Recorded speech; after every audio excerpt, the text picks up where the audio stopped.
Good day. The state television company of Western Armenia represents all the most important events of these days. Today's broadcast, Sense of Western Armenia.Vahagn Vardevanyan. On the issue of the Armenians of Western Armenia, Nathalie Loiseau, the closure of the Berdzor road is illegal and must be stopped. The Baku government tightens the ring around Artsakh. Hearings on protecting the people of Nagorno-Karabakh held in the US Congress. Spokesperson of the Ministry of Regional Administration and Infrastructure rains alleviate the energy crisis in Artsakh, but the situation may become more difficult due to the total blockade. An application is being prepared for the inclusion of dragon stones on the UNESCO World Heritage preliminary list.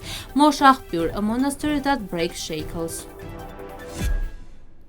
Vahagn Vardevanyan was a hero of the Artsakh War of Liberation and the commander of the assault detachment. From 1989 to 1994, he actively participated in self-defense and liberation battles in various locations. This includes Ararat, Goris, Yerevan, Askeran, Kubatlu, Verin Chibıkhli, Nerkin Chibıkhli, Gülebirt, Martaket, and Aghdam. On the night of April 21, 1994, Vahagn Vardevanyan led a group of 38 soldier liberators who positioned themselves on the approaches to Yerevan. At dawn, the enemy launched an attack. Sensing the danger of being surrounded, Vahagn Vardevanyan and 13 freedom fighters from his detachment took the brunt of the enemy fire, ensuring the retreat of the remaining forces. In the face of being encircled and not wanting to be captured, Vahagn Vardevanyan continued to fight despite being wounded. He fought until he ran out of ammunition. As the enemy closed in, Vahagn Vardevanyan detonated a grenade, killing 4 enemy soldiers and sacrificing himself in the process. In recognition of his bravery and sacrifice, Vahagn Vardevanyan was posthumously awarded the Orders of Combat Cross of the First Degree by both the Republic of Armenia and the Nagorno-Karabakh Republic. He is remembered as a hero of Artsakh. It has become fashionable to compile textual versions of various events, programs, and festivals in non-literary colloquial language. Explanations such as light, contemporary, or young are given as justifications. Preserving the clarity and integrity of the Armenian language has become one of today's challenges. It is important to preserve the integrity of the mother tongue during public information programs and other public events.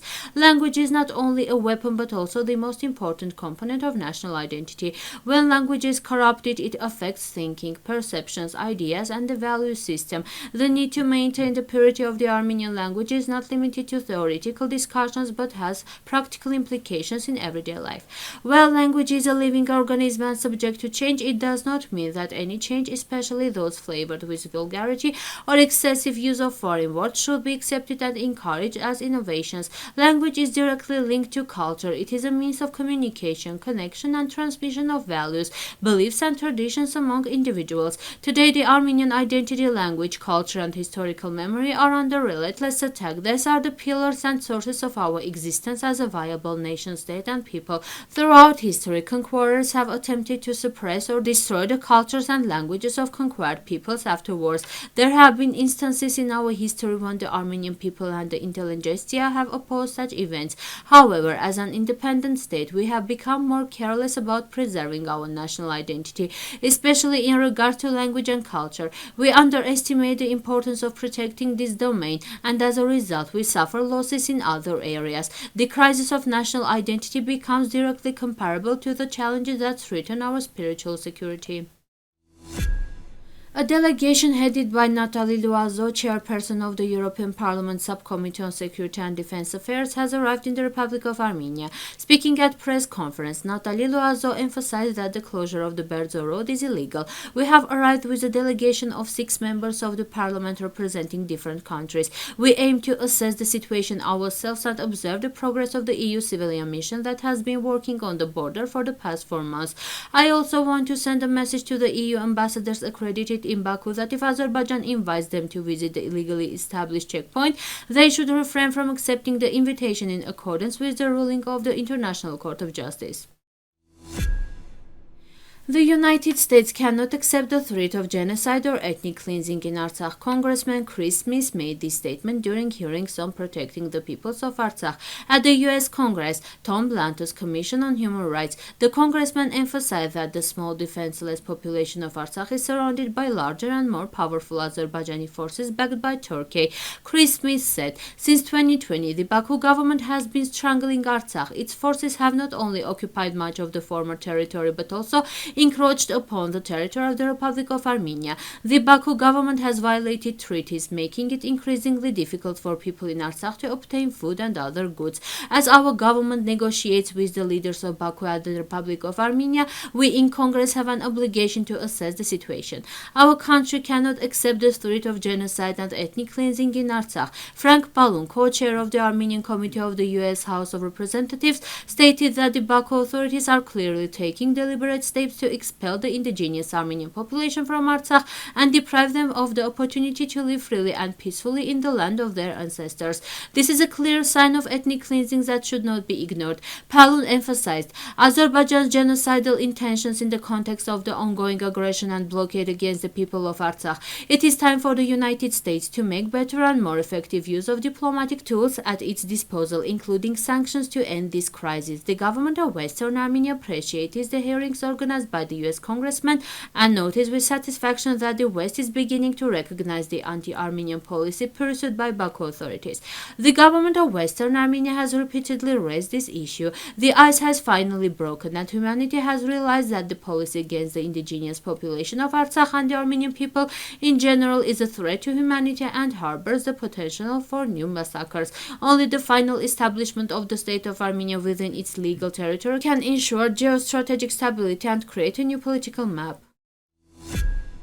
The significant amount of rainwater in Artsakh in June of this year is partially alleviating the energy crisis. However, the Sarsang reservoir, which serves as the main source of electricity, is currently unable to replenish its previous reserves, according to Nathalie Loiseau, press officer of the Artsakh Ministry of Regional Administration and Infrastructure. In a conversation with the correspondent from Armen Press, Loiseau stated, "Restoring the dam's water level will only be possible if the Baku authorities cease blocking the supply of electricity to Artsakh from the Republic of Armenia. If this happens, we will be able to conserve a substantial amount of water in the dam, and it could be restored within approximately a year." He further explained that the Artsakh government is implementing various measures to save water resources in the dam by reducing electricity consumption in order to better manage the deepening energy crisis in the upcoming months, particularly during winter. Khachaturian also mentioned that the government had planned to implement a program for alternative energy usage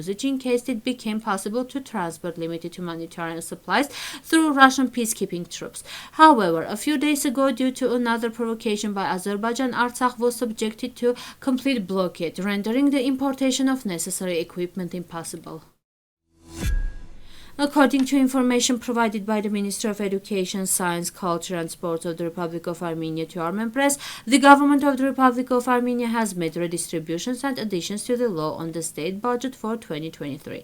As per the decision, an allocation of 4,494,000 drams has been made for the preparation of an application to include the dragon stones on Mount Tirinkatar in the UNESCO preliminary list of World Heritage Sites. This redistribution aims to support the preparation of the application, highlighting the dragon stones around Mount Tirinkatar as a unique and universal heritage for potential inclusion on the UNESCO preliminary list of World Heritage Sites.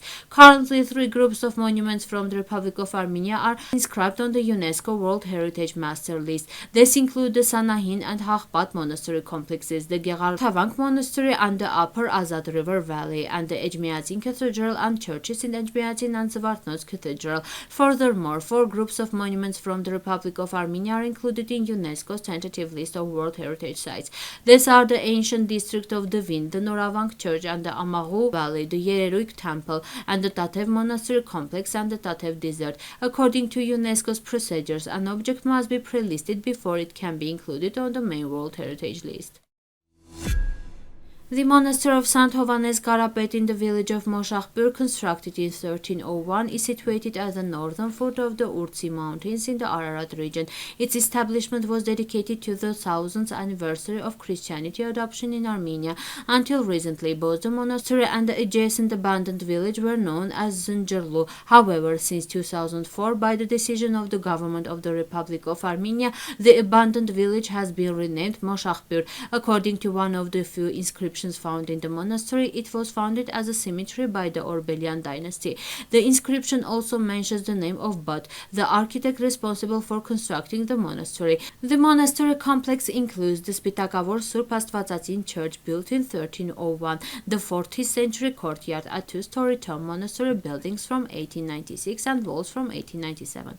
According to an inscription on the south wall of the Surp Astvatsatin church, the church was built by Gomtsa, the wife of Prince Jalal, the son of Prince Orbelian Tarsaic. The statue of the Virgin Mary and the baby Jesus at the western entrance of the church is particularly remarkable. Presently, the monastery is renowned for its alleged ability to heal various ailments. Thank you for your time and attention. Now the musical part, the Armenian folk song.